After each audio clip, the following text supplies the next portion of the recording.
Welcome to Nicosia, my friends, and welcome to yet another video packed with history and fascinating football mysteries in Cyprus.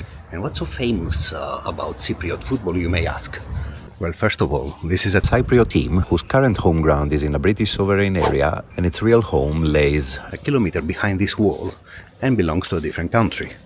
While this is written on the wall by the fans of the biggest team in the country, APOEL means the football club of the Greeks of Nicosia. They also have a flag with a face of someone who is considered a national hero for some and a criminal for others. The same goes for this team, who coincidentally hate the previous one.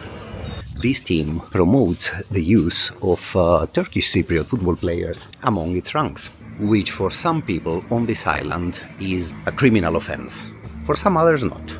While these teams' supporters called for armed resistance on the mountains, just like in the 1950s. Finally, this is the amount of football federations during the 1948-1953 period on an island of about 500,000 inhabitants back then. One for the right wing and one for the left wing teams. We are going to see some fun action. We're going to see Omonia playing handball. And this Omonia is the team that was established by the fans by Gate 9.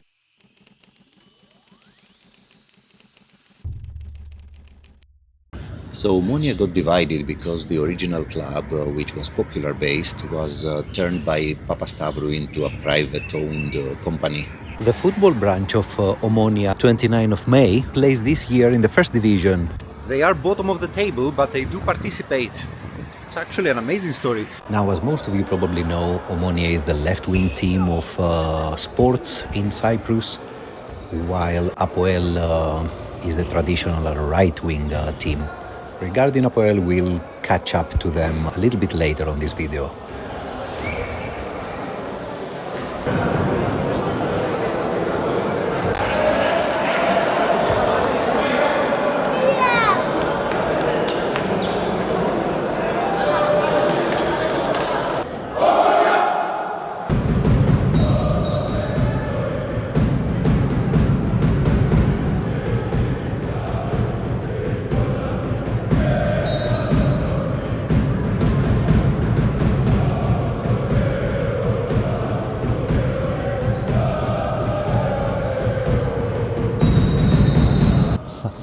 Oh my god, look at this goalkeeper, man. So Omonia are attacking and he grabs the opportunity to go and sit with the bench and now rushes back to his goalpost. What a guy, man.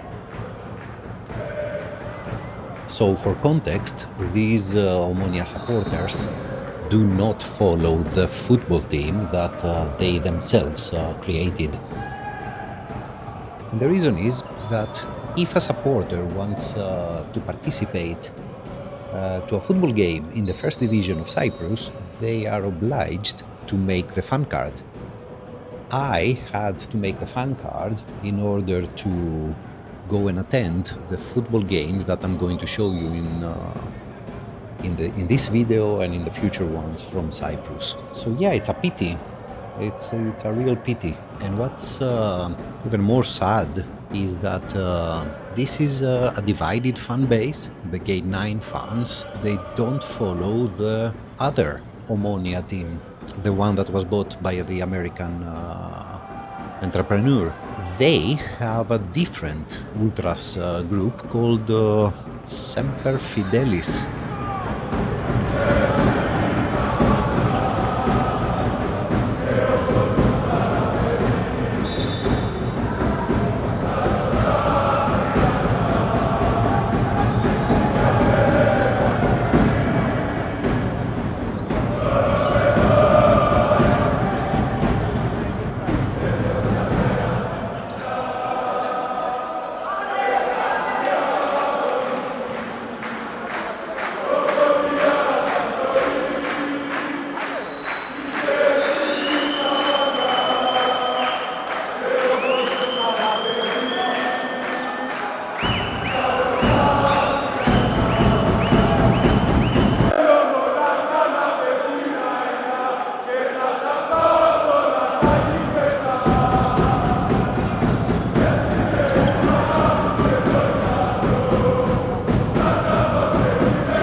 What a beautiful atmosphere, man.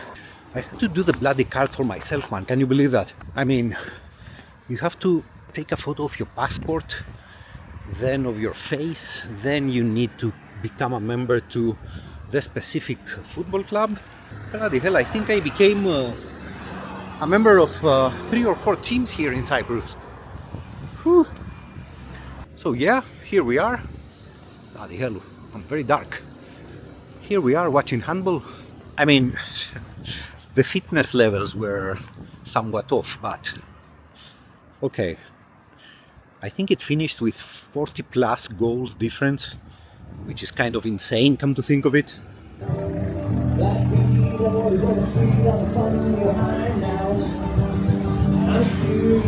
Oasis.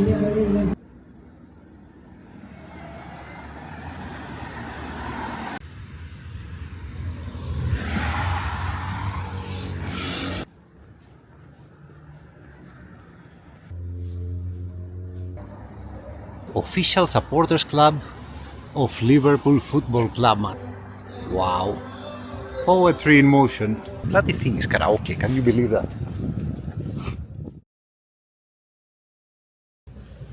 Since 1974, Nicosia is divided into 2 halves, one Greek Cypriot and one Turkish Cypriot, separated by what is called a buffer zone. Ο πατέρας μου ήταν στην επιστράτευση. Αλλά δεν πρόλαβε να έρθει. Είχε λήξει το ζήτημα πολύ πριν φτάσει η δικιά του μονάδα εδώ. Ενώ μου φαίνεται πολύ γνώριμο γιατί το περιβάλλον εδώ είναι ολόιδιο. Ναι. Με της Κρήτης. Ναι, βέβαια. Είναι τόσο παράξενο η πράσινη γραμμή, είναι τόσο παράξενο φαινόμενο. Ευρωπαϊκή χώρα, είμαστε στην Ευρωπαϊκή χώρα. Ναι, ναι. Έχουν οι Ρώσοι στην Ουκρανία δηλαδή. Νομίζω έχει 50 χρόνια θα κάνουν και τον Τούρκο, τώρα θα τον κάνουν ο αρχηγός. Ναι. Ναι, δεν είναι μόνο αυτό, είναι και το ΝΑΤΟ, είναι και διάφορα πράγματα έξτρα. Είναι αυτό. Όταν είναι όλα απολυμμένα, είναι πουλημένα. Τελώς. Δεν το συζητάς.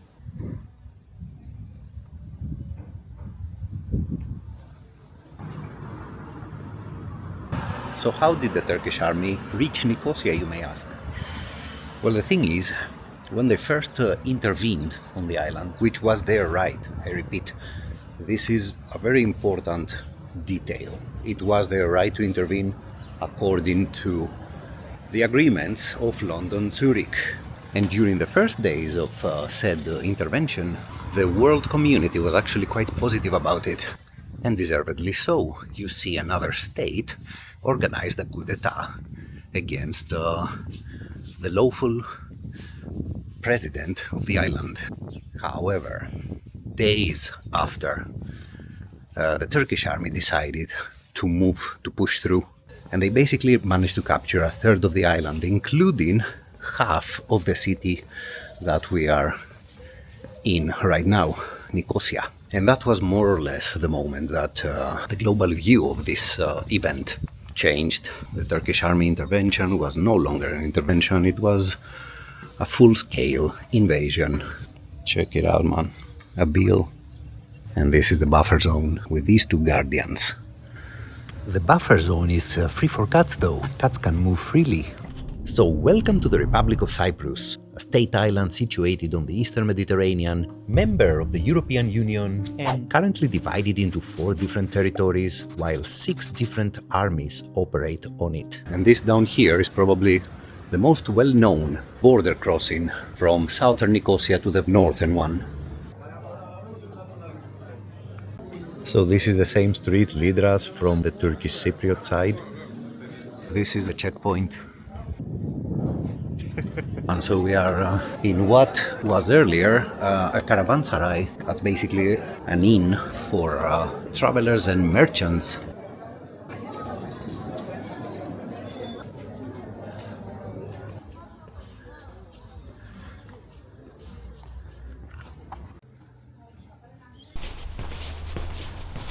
Check it out, we have Napoli settings. Let's investigate a little bit this northern Nicosia side of things. Lusignan House Museum, Nicosia from medieval to present. Medieval to present is very much real, man. As a matter of fact, the island of Cyprus has a huge history. The thing is old. Mycenaean Greeks were the first to discover this island, followed by the Persians some 1,000 years later, and Alexander the Great back in the 300s. The Roman Empire was the next conqueror of the island, followed by a huge variety of peoples. We're talking about the Byzantines, the Arabs, Crusaders later on. The Lusignans were part of these Crusaders. Further down the timeline we have La Serenissima, the Venetians, conquering the island, the same people that built the Nicosia wall until 1571, and the Ottomans. The Ottomans were also the first to bring settlers onto the island. In 1878, the British Empire, after making a deal with the Ottoman Empire, rented Cyprus from the Ottomans and transformed it into a British colony, which lasted until 1960 and the liberation of Cyprus from the British. Besides them, what the hell is this, man? Check it out. We have abandoned stuff. Like, very abandoned. Regarding the Crusaders, King Richard, the Lionheart, he was indulging in Commandaria drinking. Commandaria is basically the oldest sweet wine in the world that's still fabricated to today. And Richard the Lionheart was a big fan of it. Now imagine being a Briton back in the 1960s, man. You are 15 years after the end of the Second World War, and you see your empire, your huge empire, breaking apart. India left the empire. That was a huge blow, man. Everybody's jumping ship, man. Now the British were not in the mood to tolerate much all these revolts by the Greek Cypriots. So what the Brits did was nothing short of a touch of genius. In 1959, they invited Greece and Turkey to London and handed them the new constitution of the liberated Cyprus, where Greece and Turkey would play the role of guarantor powers. This basically meant that if anything would happen to the new constitution, the guarantor powers had the right to militarily intervene. Cyprus would be a free land. Great Britain would retain a couple of military bases under British sovereignty, while the new president would be Greek Cypriot and the vice president Turkish Cypriot. The public sector would be 75% Greek Cypriot and 25% Turkish Cypriot, while the army would be something like 60-40.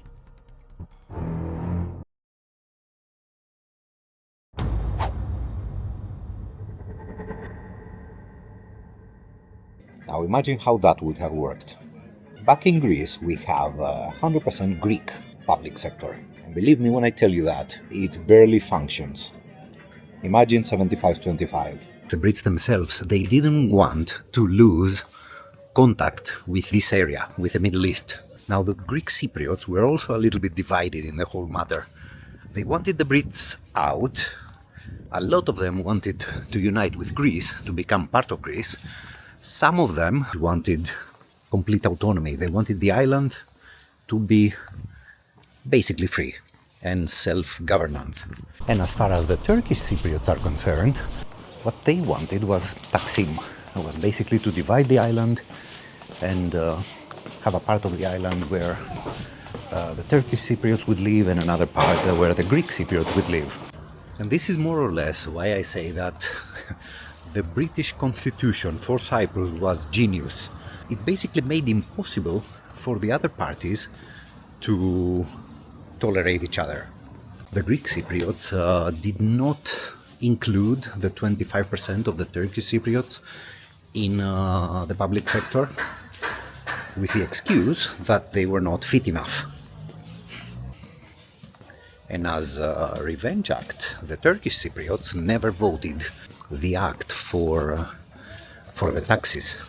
I think this was the first moment in history that Cyprus was a tax paradise.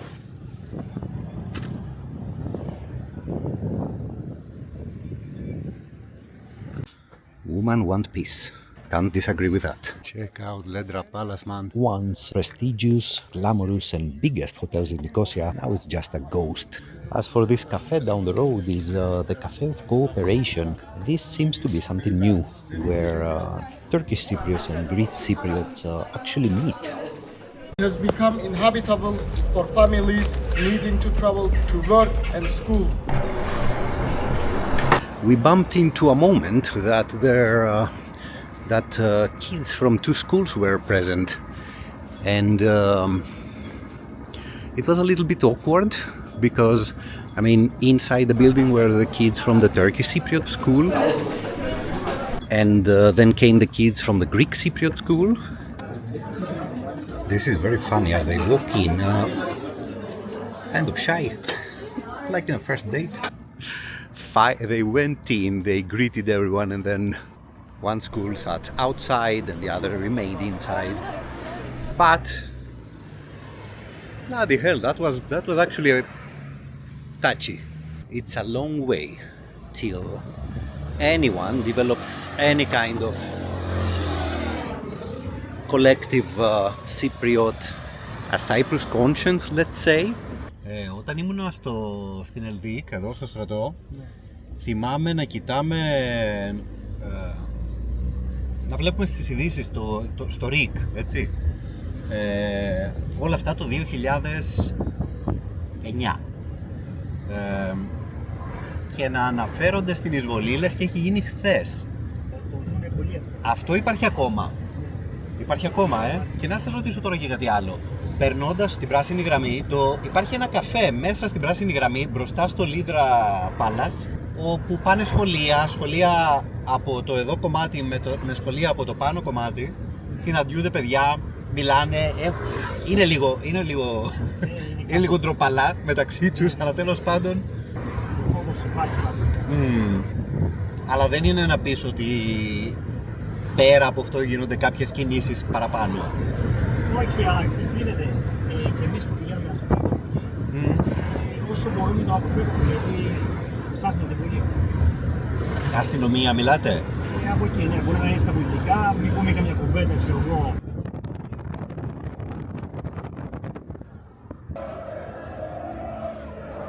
This would once have been the biggest derby in Cypriot football, man. Now it's just APOEL with what remained from Omonia.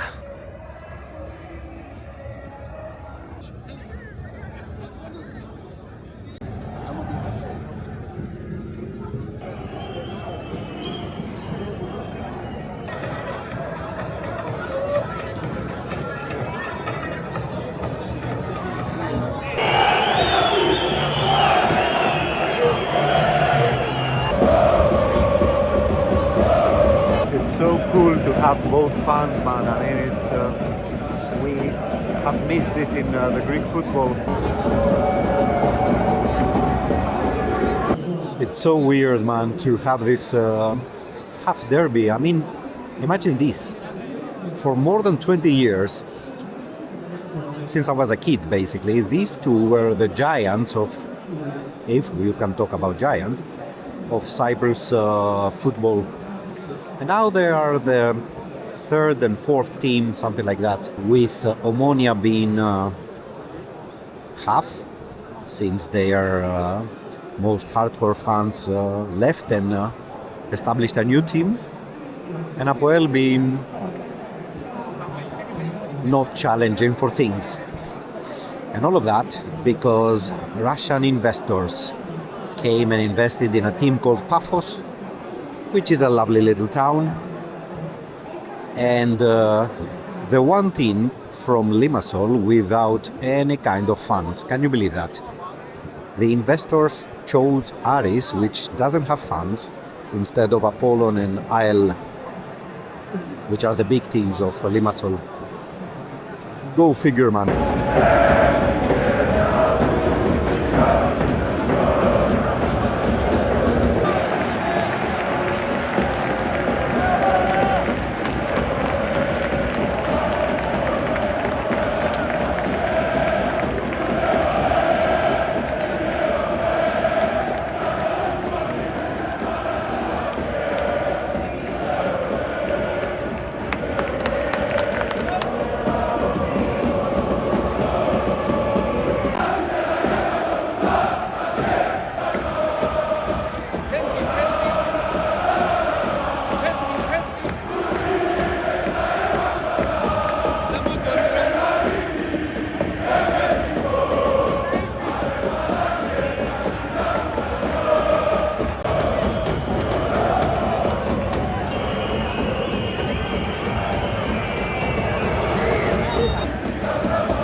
So APOEL are practically singing about the Cyprus Communist Party.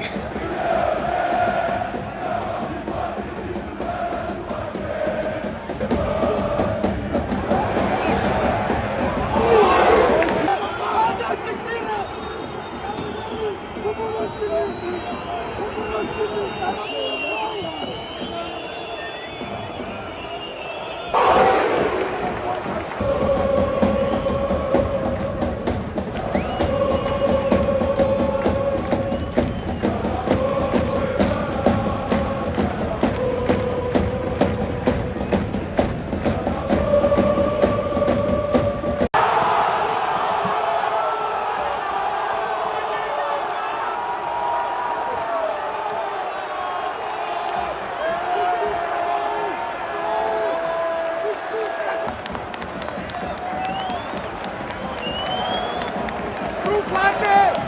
Rufate! Omonia rufate! Rufate Omonia!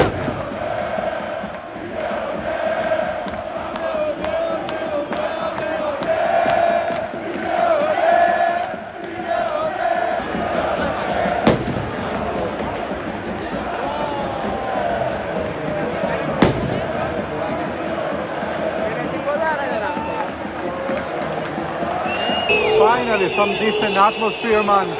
Finally, some pyro. Bloody hell. We missed them in Greece.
What a game, man. 2-0. That glorious atmosphere. I mean, I can't believe that I went to AEK and it was like a funeral, and here it was bloody wonderful.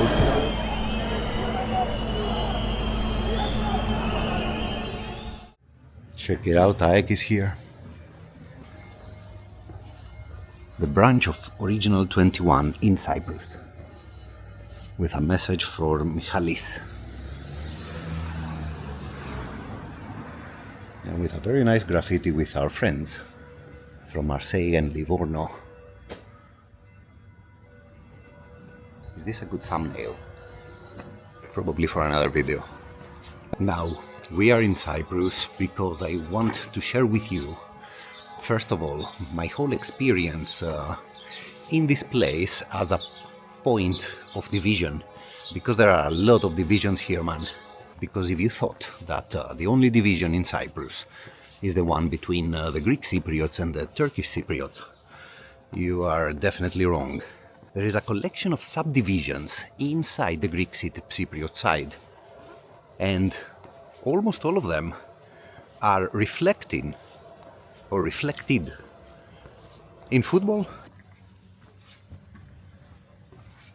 Back in the day, up in those buildings would have been snipers, soldiers controlling the area. It was weird, man. So in order for you to be able to follow the thing, let's get to know the most important players of our story today. Names like Makarios, like EOKA, EOKA B even, should be known to you. And to do so, we're gonna have to take a long drive deep into the Cyprus mountains, where apparently you can still see the hideouts of EOKA. Look at this, look at all these names. So these people, plus these three that were apparently bringing food and water, would live in there. This is the hideout.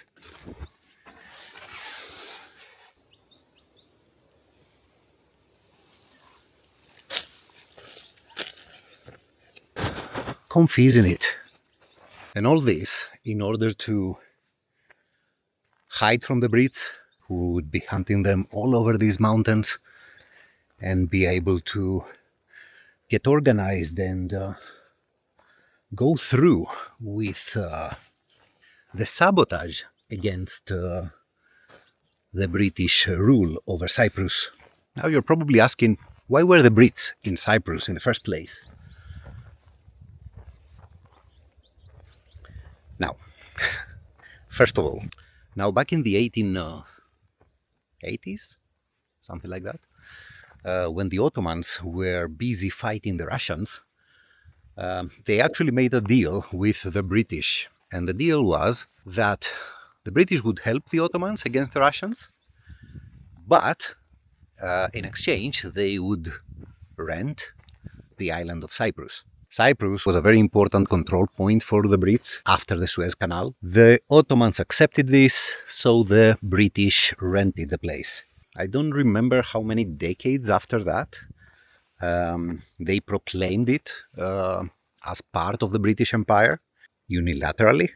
And later on it basically became an official colony of Britain. The EOKA members were nationalists. There is no deny about that. However, they did proceed to an unofficial truce, let's say, with the Turkish Cypriots while they were fighting the British. Now, the British did their absolute best to use and the Turkish Cypriots and the left-wing Greek Cypriots against the EOKA. Do you remember when we were back in Kolkata? We talked about the talent, the extreme talent of the British to divide and conquer. It was more or less the same here also. So basically the second enemy of EOKA were the Greek Cypriot left-wing population, and yeah, in the pecking order, so were the Turkish Cypriots, I guess. Look at this statue, man, it's huge.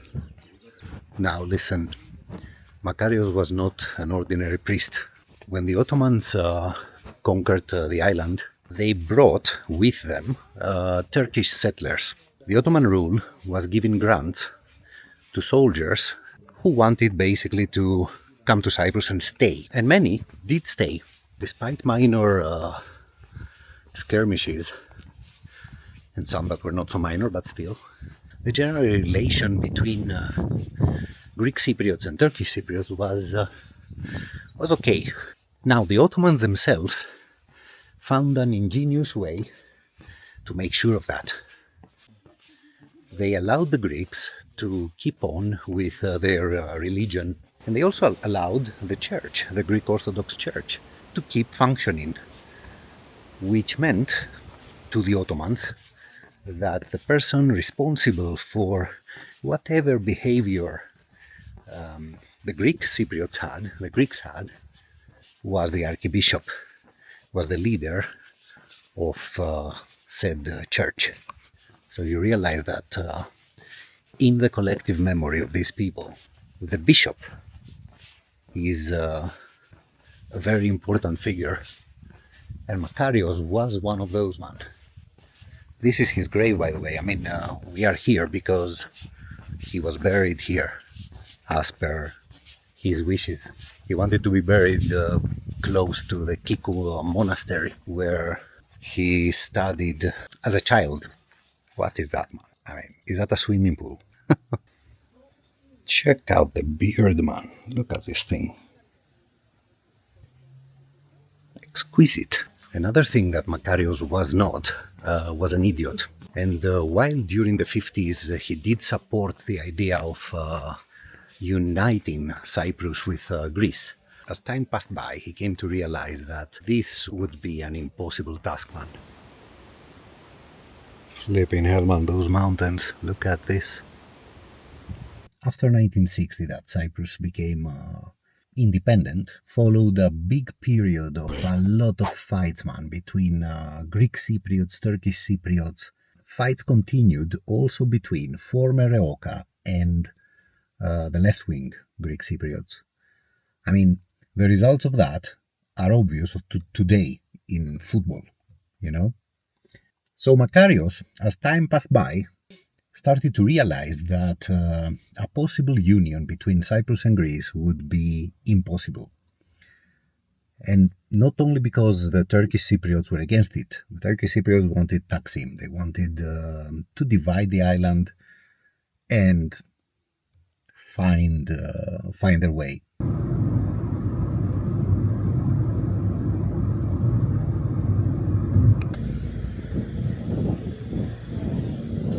Behind me, up there, are the headquarters of the Cyprus Communist Party, a party that back then it was a major force, man. Because remember, we are talking about the Cold War, we are talking about the USA, the NATO, and the Soviet Union.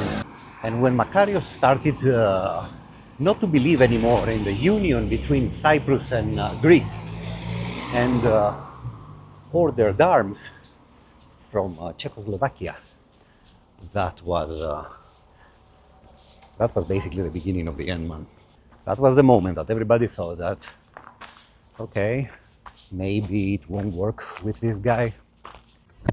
And to be fair, the guy ordered arms to try to defend himself against the National Guard, which he considered that it was too much leaning towards Greece. Look at all these names, man. All these took part in the EOKA fight against the British colonial rule. Wow. And in case you were wondering, this is the true burial ground of these people.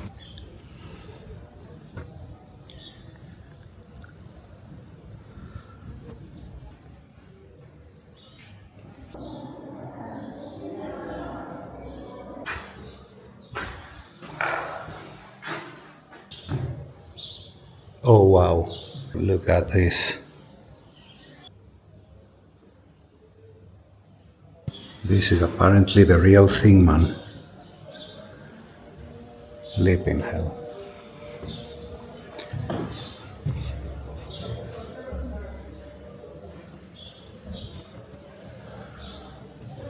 For all of you out there that say that abandoned buildings are only in the Turkish Cypriot side, they're not. Anyway, look, EOKA was a guerrilla fighter organization. Its members were Greek Cypriot nationalists, and their purpose in life was to kick the Brits out of the island, which to some extent they managed to do. Their way of operating was through organizing riots in cities, to sabotage in military bases, to protests.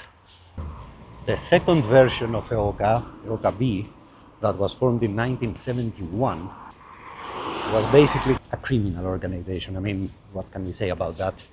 They hunted down absolutely everyone. Turkish Cypriots, Greek Cypriot communists, it was mayhem. So yeah, this prison, by the way, was built by the British. And when the official documents from the prison were made public, a lot of the victims claimed and received compensation from the British state.